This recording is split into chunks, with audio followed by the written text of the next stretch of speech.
దేవుని పరిశుద్ధ నామమునకు మహిమ కలుగునుగాక. Good morning. యువకాలన్న దేవుని మాట మనం ధ్యానిద్దాం. 119వ కీర్తన మనం చూసినట్లయితే 57వ వచనం. యెహోవా, నీవే నా భాగము, నీ వాక్యములను అనుసరించి నడుచుకొందునని నేను నిశ్చయించుకుని ఉన్నాను. నా మార్గములు నేను పరిశీలన చేసుకుంటుని, నీ శాసనముల తట్టు మరలుకొంటిని. నీ యందు భయభక్తులు గల వారందరినీ, నీ ఉపదేశములను అనుసరించు వారికి నేను చెలికాడను. భక్తుడు అంటున్నాడు, నీ వాక్యానుసారంగా నడుచుకుంటాను. నీ వాక్యానుసారంగా నడుచుకోవడం వల్ల, దేవుని వాక్యానుసారంగా మనం నడుచుకోవడం వల్ల మనము ఆశీర్వదించబడతాం, మనం అభివృద్ధి చెందుతాం, పాపం చేయకుండా ఉంటాం. మనం దేవుని వాక్యాన్ని చదివినా ధ్యానించినా మనకి ఏం కలుగుతుంది? పరిశుద్ధత వస్తుంది. మనం చదవటము, వాక్యాన్ని ధ్యానించటము, దాని ప్రకారం మనం ఉన్నట్లయితే మనకి పరిశుద్ధత వస్తుంది. మరి నువ్వు దేంతో నడుస్తున్నావు? రోజత్తమానము నువ్వు దేంతో నడుస్తున్నావు? భక్తుడు అంటున్నాడు, నడుస్తాను, నీ వాక్యానుసారంగా నడుస్తాను ఆయన. మన వాక్యానుసారంగా, ఈ లోకానుసారంగా మనం నడిస్తే లోకానుసారమైన మనసు మనకి దుఃఖాన్ని పుట్టిస్తుంది, కానీ వాక్యానుసారమైన మనసు మనకి సంతోషాన్ని పుట్టిస్తుంది. లోకానుసారమైన మనసు మరణము, కానీ వాక్యానుసారమైన మనసు మనకి నిత్యజీవం. వాక్యము మనం ధ్యానించినట్లయితే, వాక్యానుసారంగా మనం నడిచినట్లయితే మనము దీవించబడతాము, రక్షించబడతాము, కాపాడబడతాము, అభివృద్ధి చెందబడతాము. అలాగే ఏమంటాడంటే, నా మార్గము నేను పరిశీలన చేసుకుంటుని, నీ శాసనమును తట్టు మరలుకొంటిని. పరిశీలన, భక్తుడు పరిశీలన చేసుకుంటాడు అంటాడు. మనల్ని మనము పరిశీలన చేసుకుంటే మనము తీర్పులోకి రాకపోదుము అంటాడు. మనం పరిశీలన చేయాలి. దేన్ని పరిశీలన చేయాలి అంటే, ఈ లోకంలో ఉన్న విషయాల మీద కాదు,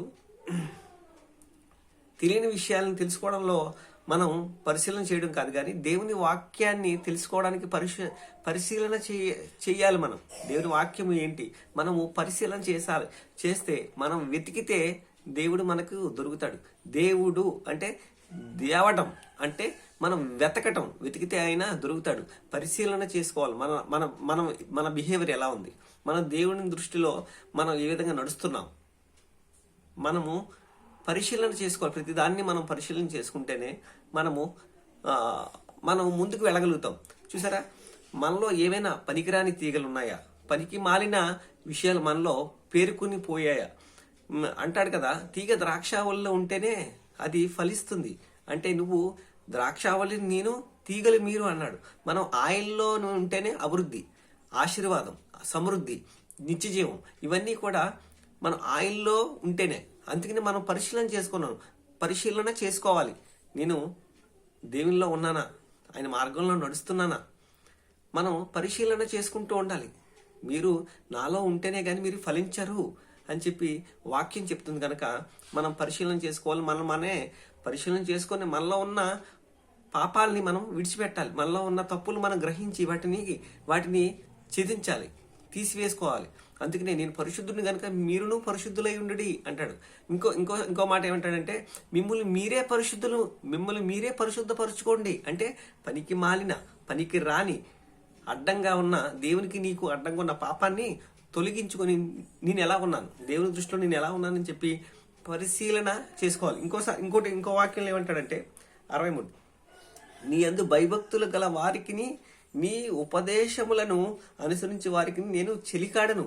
మరి నువ్వు, భక్తుడు అంటున్నాడు, నేను దేవుని ప్రజలకి లేదా దేవుని విశ్వసించిన వారికి నేను స్నేహితుడిని అంటాడు భక్తుడు. ఈ కీర్తన రాసింది ఎవరు అంటే ఎజ్రా. ఆయన ఒక జ్ఞాని, ఆయన ఒక స్కాలర్, ఆయన ఒక విద్వాంసుడు, లేఖనముల యందు ప్రావీణ్యము కలిగినవాడు, శాస్త్రి.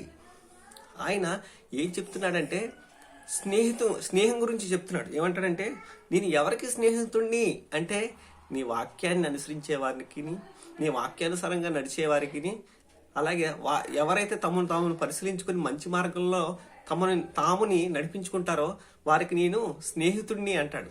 మరి నువ్వు దేనికి ఎవరితో స్నేహం చేస్తున్నావు? మంచి స్నేహము ఏంటి అంటే, దుష్ట సాంగత్యము మంచి నడవడికని చెరిపేస్తుంది. కాబట్టి మనం ఎలాంటి వారితో స్నేహం చేయాలి?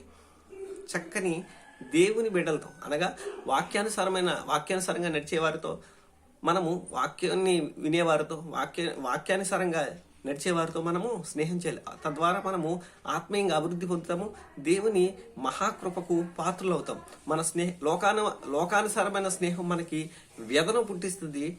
ఆత్మానుసారమైన స్నేహం, ఆత్మీయుల సహవాసం మనల్ని ఇంకా దేవునికి దగ్గరగా తీసుకువెళ్తుంది. ఈ ఉదయకాలన మీ Anand Kumar. God bless you each and everyone. Have a blessed Sunday. God bless you all. Thank you.